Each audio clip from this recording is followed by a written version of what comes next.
للمرة الأولى بالمملكة العربية السعودية يقام ملتقى لنخبة دجاج الزينة في العاصمة الرياض. زي ما سمعنا مزاين إبل، مزاين تيوس، مزاين غنم، مزاين، يعني احنا ما نسميها مزاين، احنا نسميها ملتقى نخبة دجاج الزينة.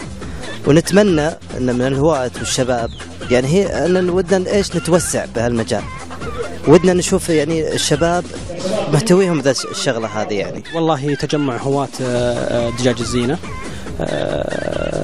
والتواصل بينهم، ونشوف اكثر شيء توصل له تطور في دجاج الزينة، المشاركة في مزادات وملتقيات خارج المملكة بإذن الله.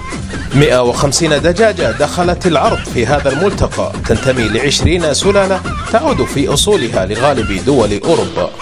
بالنسبة للدجاج من النخبة أو عادية، في ستاندر لكل سلالة أو في مواصفات ومقاييس معينة، طبعا مو إحنا اللي نحددها، هذه سلالات عالمية محددتها أندية ومنظمات عالمية، ناخذ إحنا الستاندر ونمشي على هالمقاييس.